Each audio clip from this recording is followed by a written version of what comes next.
stand and sing with us.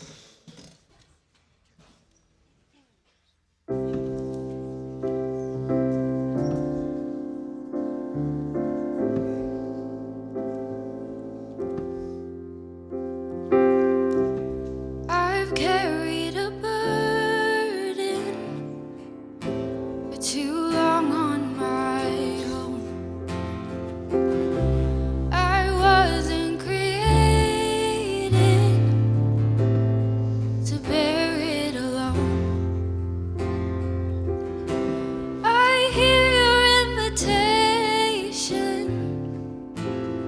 to let it all go, and I see it now.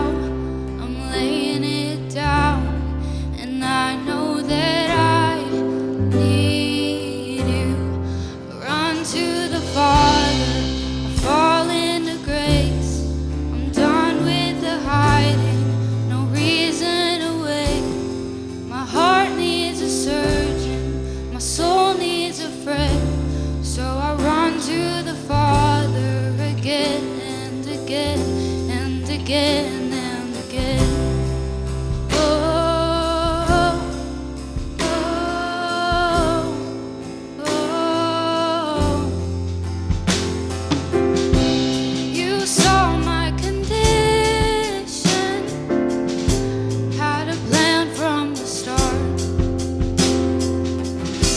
Your Son for redemption, the price for my heart.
is devoted, like a ring of solid gold, like a vow that is tested, like a covenant of old.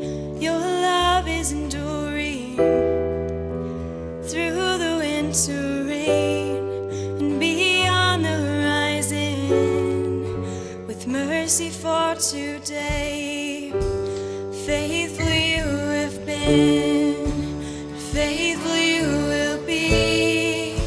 You pledge yourself to me, and it's why I sing. Your praise will ever be on my lips, ever be on my lips. Your praise will ever be on my lips, ever be on my lips. Your praise will ever be on my lips, ever be on my lips. Your praise will ever be on my lips, ever be on my lips.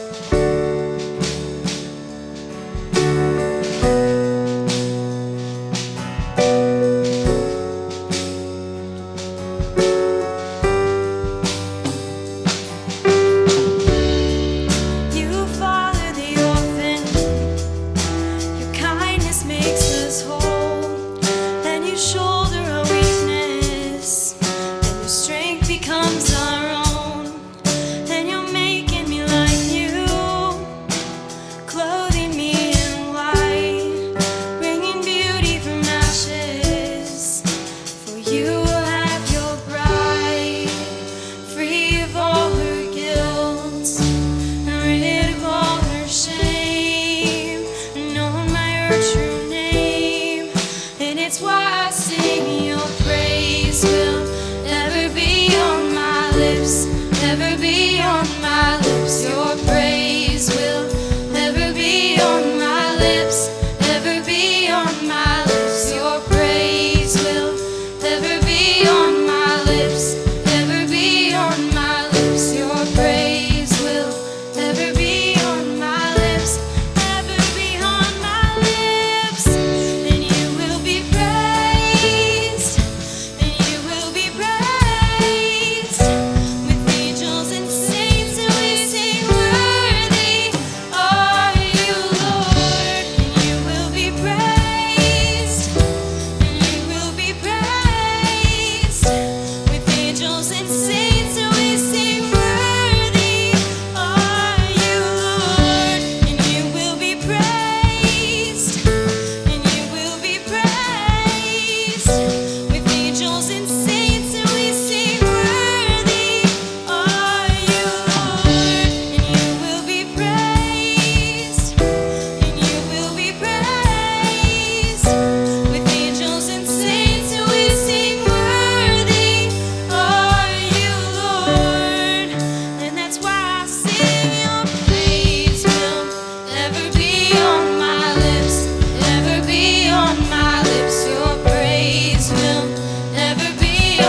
Start here.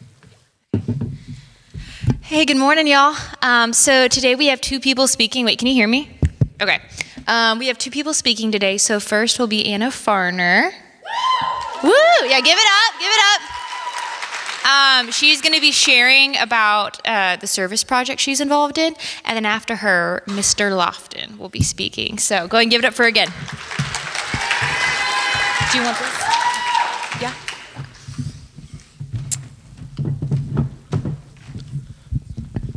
Okay, hey. I'm going to open with prayer. Dear Lord, thank you for this day. Thank you for this time to come together and worship you and talk about you. I pray that you give me clarity and calmness as I speak. I also pray for Mrs. Henderson in this time that you would just give her healing and peace. So, hi, if you don't know me, my name is Anna, and I'm really excited because today I get to talk to you about service. So I know a lot of the student body is already involved in service. I was told that over 50% of the upperclassmen regularly volunteer somewhere, so that's really cool. But I wanted to start off with a story. So I volunteer in an assisted living home for the elderly. And over the summer, last summer, I was sitting with one of the residents I've gotten to know. Her name is Betty. And it was a hot day, and we were sitting in the garden, and she was telling me about her children. She has like 8 children and more grandchildren than you can count, but she was telling me just this profound loneliness that she experienced because none of her children ever came to visit her, and she hadn't seen a lot of them in over a decade. And I think that was a moment for me where I realized that service and what I was doing really mattered to them, and I might just be lucky enough to have an impact on them the way that they've had an impact on me. So I really developed a passion for serving. My second semester of junior year, I took the servant leadership class taught by Mr. Loftin. If you're unfamiliar with the class, it's basically half regular Bible class and then half going out into the community and serving anywhere of your choice. And again, I chose Andover Court Assisted Living. Which was a really important decision to me to work with the elderly. It wasn't something I took lightly. The year before, I had lost someone in my life that was really important to me, and she had a passion for serving the elderly. And she, in fact, worked in a nursing home right before she died. And so in that moment, I felt God calling me to do something to honor her, to make her proud, and that just felt like the perfect moment in time to do that. So for the entire semester, I was given the opportunity to bond with these residents, to get to know their stories, and ultimately become part of their community. And I wanted to share with you 3 things that I learned that I think are just essential to serving. So those will be humility, consistency, and community. So first, for humility, it can be easy for our morality to become intertwined with service. We can see it as an activity to exercise our virtue rather than what it's really about, which is them. It's never about us, it's always about them. Service really involves lowering yourself to lift up others. Number 2 is consistency. This one is hard. We live busy lives, and sometimes volunteering isn't all happy and shiny. It can be inconvenient, and things get in the way. But specifically something I learned, and like the story I told you in these communities that we serve, they can have a lack of stability in their life, a lack of consistency, and so it can be really important to simply just show up again and again for them. And then third, and most importantly, is community. This is something we talked about a lot in our servant leadership class, and I believe that community is synonymous with service. You can't have one without the other, because at its core, service is more than a physical act. It is validating the innate dignity in each other and in their humanity and as their image bearers of God. And because this is our main commonality, we are able to catch glimpses of each other we may not have been able to otherwise, and connect with each other in a way we may not have been able to otherwise. So again, having the opportunity to serve at Andover Court has really been a privilege for me, something that has helped me grow, and something that's really been influential in my life. I think that a lot of groups we serve today, specifically the elderly, but a lot of places we see as no longer valuable in society. have this narratives in society that we put them in a nursing home. And I've just gotten to learn how untrue that narrative can be and how much wisdom and empathy they possess. And I'm just so grateful for my chance to get to know them. But anyway, that's all I have for you. Thank you for listening to me. If any of you are looking for a place to serve, if you're not serving anywhere, I would love for you to come serve with me at Andover Court.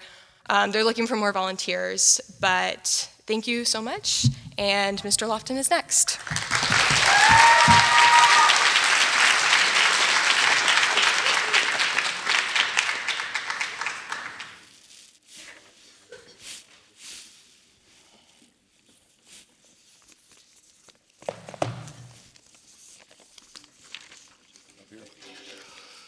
Good morning, everybody. Anna, you can teach my class next year. That was exactly what we want. That's exactly what servanthood should be, and she nailed it. And not just in telling you, but then she's consistently serving with the same people all the time so that there's real relationship there. And that ought to be what we aim for. Service projects are fine, but they're one and done and you're gone. It's about knowing people. Thanks so much for doing that well.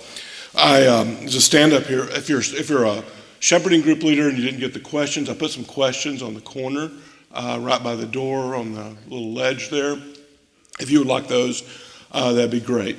Donald, if you're playing for KU in the future, I will finally become a KU fan. That will be the only reason, but if you're out there, I will cheer for KU, okay? That would make it worthwhile to me. Isn't it great that you have a principal that really cares deeply about you, but will also call you to a standard? I just think that's great. And isn't it great that you have people like Cheryl Dodge that will make a homecoming great for you every single year? And she's retiring. And next year, homecoming, maybe a couple of balloons hung from the basketball, somewhere in the basketball court. I don't know. I'm sure somebody will take that up. But I think about that. And isn't it great that you have Mrs. Henderson that we all care deeply for, that you're praying for because she brings out the best in you? And then the great, we have new people come in like Denna, who's just helping with chapel and a number of different things to make some things go. And I get to see a former student step into that. It's really, we're in a good place to be. Go ahead and go to the first slide there. When I'm speaking, I say this every time, but I mean it. Pay attention to the scripture because I know that's right. Everything I say may be a little questionable, but you can always depend on this, okay? So just take that with however you want, but pay attention to at least that. 1 John 3, 1 through 3. If you're not reading the Bible, start in 1 John. It's a great place to be. See what great love the Father has lavished on us, that we should be called children of God, and that is what we are. The reason the world does not know us is it did not know him. Dear friends, now we are children of God, and what we will be has not yet been made known. But we know that when Christ appears, we shall be like him. For we shall see him as he is. All who have this hope in him purify themselves, just as he is pure. I'm the one that God's love is lavished on. You're the one. But so often, the question is, who am I? And I could ask that of myself, who is Tim Loftin? This is the question I didn't know I was trying to answer all through middle school and high school, and really even into college, and still am in some ways. Who am I, or who was I? Next slide. 8th grade, I evidently am stupid. Mrs. Vaden was my science teacher. I liked science up to this point. I did not know that I was ADD and dyslexic at this point. I found that out when I was 40-something, and my mom said, oh yeah, you had both of those, but they didn't know what to do with them. Thanks. But I still liked and enjoyed science, so I would try hard. And I went up to Mrs. Vaden. We were doing a lab, and it looked really similar to my middle school lab in this school. And I took my paper up, and I was going to ask her a question about the lab. And so I was waiting there. She looked up, and I asked the question, and Mrs. Vaden said this: "That's a stupid question. Go sit down." And I did. I put my head down, my 8th grade head down, and I walked back, And I sat there an extra 25, 30 minutes of class and just sat there staring at that page because I was stupid. In the way the developing adolescent brain works, I believed it. And you need to hear this. You're going to hear things about yourself that you're going to believe because your brain's developing, it wraps around it and takes it on. And a lot of times you need to dismiss it if it's not from God or if it's not from people who deeply care about you. But my grades plummeted from then on, all the way through high school. English, I did great. Things like that, I had good teachers that were interested in. Some other things, but math and science went down the tube at this point. It became part of my identity. It wasn't until I got into grad school that I actually liked to learn, and curiosity made me an avid reader and learner. Straight A's. Because of curiosity, and somebody said, oh, you have great curiosity about that, learn about this. And it changed. But it was because I listened to a different voice. Who am I? Or who was I? 9th grade. Who is the kid behind the acne and the blemishes? The really skinny guy. I know you can't believe that now, but I was super skinny. If you can believe it, I didn't put a picture up because it was just too pitiful. The guy that had a senior guy that bullied him every day in the locker room after practice, who picked me up and slammed me against the locker. The guy who was painfully shy and scared to death to ask a girl out to homecoming or anything like that. Because I stuttered, because I thought I was dumb, because I was shy. The guy who was afraid that his bell-bottom jeans would be too short and people would make fun of him for it. If you didn't know, they had to drag the ground in the back. There's a few people in here that will know this, not many. But that was super, super important. Yeah, the bell-bottoms. Who am I? The guy who was pretty decent at sports, the one played in varsity his freshman year, but also the one who got burned out by the end of his sophomore year. It really wasn't my identity at all. Next slide. In fact, after that year, I transferred from a school that wasn't real good for me for a lot of different reasons. I am the student who transferred to school my junior year, and did I get that in wrong order? Let's go back one slide, sorry. Yeah, this is the high school I transferred to. Transferred to school my junior year and didn't try out for any teams because I couldn't. And the one who for the first 3 weeks has wandered the halls at lunch because I didn't know anyone. This is halls at my high school, 3 stories tall, several thousand students. I didn't know anybody with my same lunch. And so rather than eat lunch, I would get a pop and just walk the halls acting like I knew what I was doing. And then I met some friends who invited me in, and it was good. Next slide. Who am I? I am Cindy's boyfriend. Again, you have to be a certain age to understand this. You guys don't even, for the most part, buy senior rings, but buying a senior ring was a big deal. To buy a senior ring and then have a girl wear your senior ring was even a bigger deal. And she would take it and put yarn around it so that it would fit on her finger, and she would wear it. And there was a girl named Cindy. I won't tell you her last name. I'll protect her identity. I didn't put her picture up here. But I am Cindy's boyfriend. We actually had in the yearbook, where did I put it? In this yearbook, they did this weird thing. They had class beauties. That was a category, and 10 girls were picked class beauties, and the guys were something else. I can't remember. I never looked at their picture. Yeah, they were something else. Freshman beauty, sophomore, it was kind of weird. Cindy was a class beauty. Yeah. It actually said that in the yearbook. I adored this girl for 2 years. I would see her everywhere, and I just thought she was the embodiment of beautiful. And we were going out, and we dated for 3 months. This is my identity. Ironically, I was pretty miserable in that relationship because she was attractive, but we just weren't alike. There was nothing wrong with her. We just weren't very much. And I kept dating her because I thought, that's my identity. She actually, on a Wednesday night, broke up with me, handed my senior ring back to me, and I wasn't disappointed.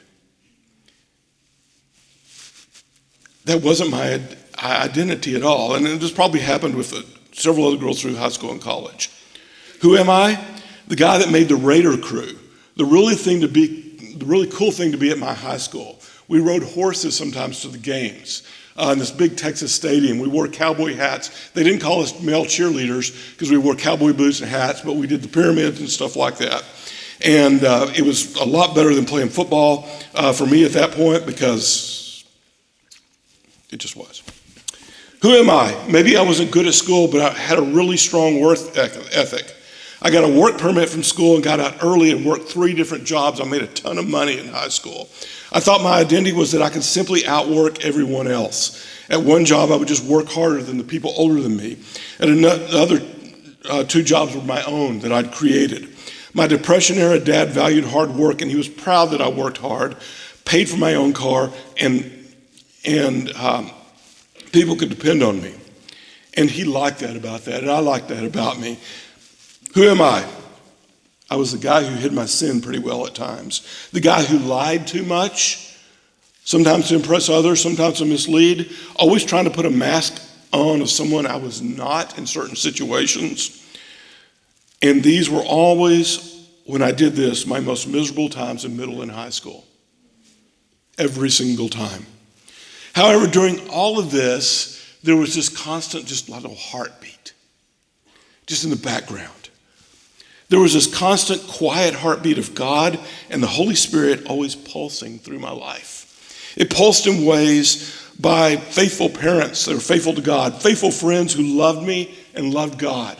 I got to go spend a couple of months ago with 2 friends that I'd grown up with in high school and youth group, and as two young ladies, and we got together, my wife and their husbands, and we just had a great time just reminiscing because our families vacationed together, and they made me better people.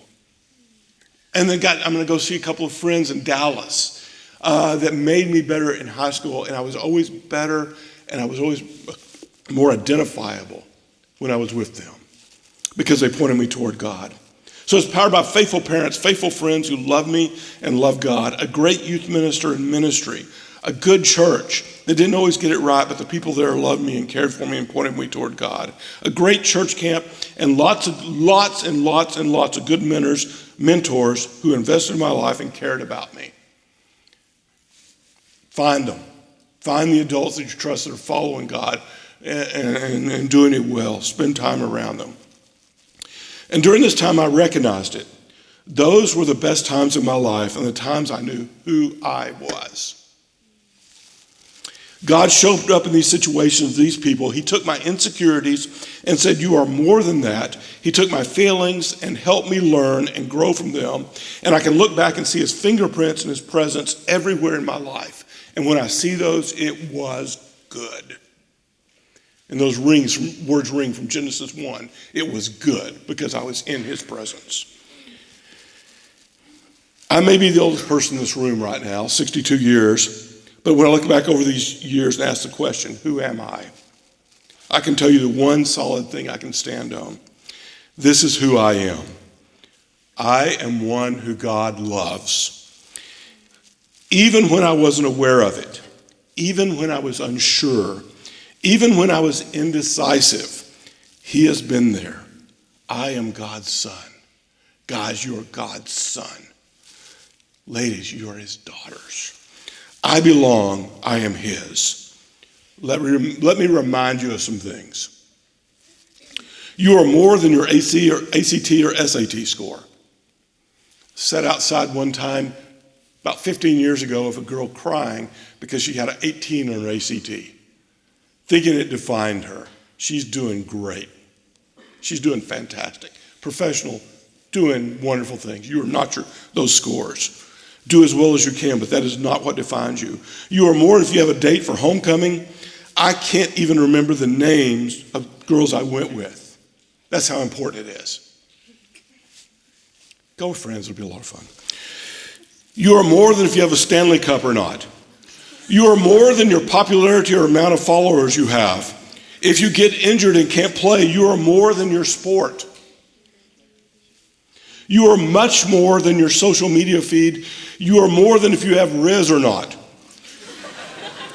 You are more than if you wear Lululemon or Nike.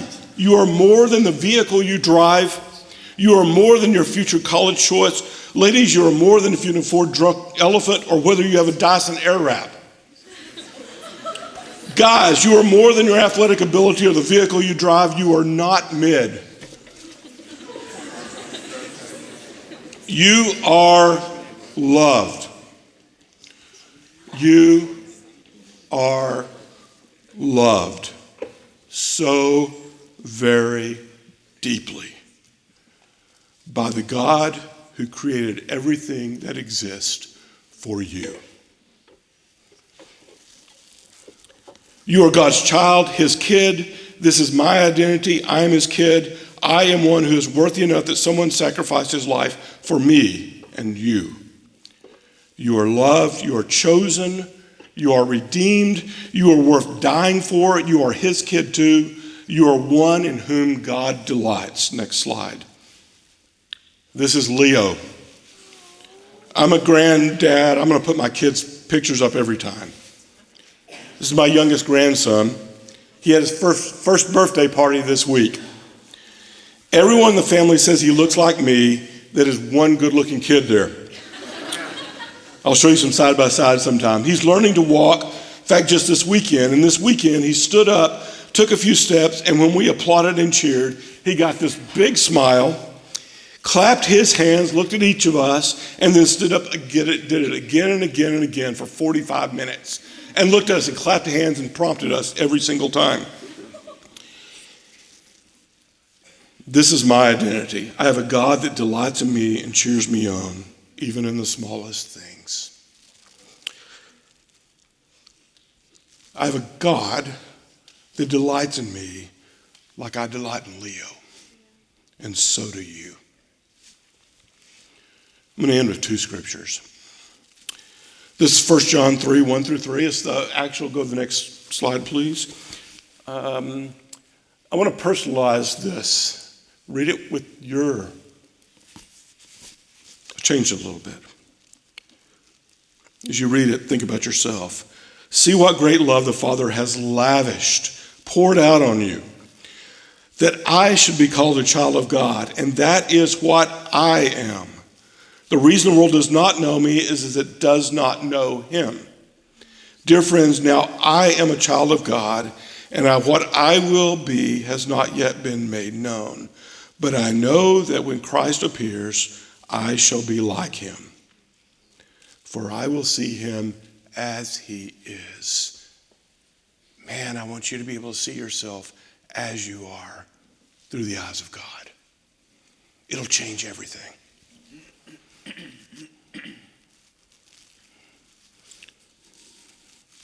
All who have this hope in him purify themselves just as he is pure. By the way, you hear a lot about losing purity, whether it be sexual or otherwise. I get it. But with God, it's not so much about purity lost. God is a restorer of purity. He makes you something better. So let's leave it behind and go forward. Whether it was stolen from you or it was taken or whether it was given, whatever it might be, and not just sexual purity in all forms, because we're inundated with the trash of the world. Don't let us define us. God is in the purity business. He is pure and we'll be like him. Last verse, 1 Peter 2:9. You are a chosen people, you're picked. A royal priesthood, a holy nation, God's special possession. That you may declare the praises of him who called you out of darkness into his wonderful light. You are chosen, you are royal, you are holy in his presence. Because of him, you are a special possession. Because Jesus called you out of darkness into his wonderful light, Satan's going to tell you otherwise, and he is a liar. It is his native language. Don't believe otherwise. Students at Trinity Academy, if you don't understand it yet, you're called to something greater. Don't leave this school without being called something greater, without realizing whose you are. his special possession. Because once you do, you will change the world you inhabit. And that is my prayer for you. Let me pray. God bless. As we pray, you'll be dismissed to your groups. Lord, you're good. And your goodness pours down on us and pours down on each person in this room. Help us to see ourselves with your eyes, to see the possibilities there, the promise of what you have put there, the goodness that is there, and don't let Satan rob us of that. Don't let us hear his voice, but hear yours clearly and purely, the Good Shepherd. It's in your Son's good and holy name. Amen. Thanks.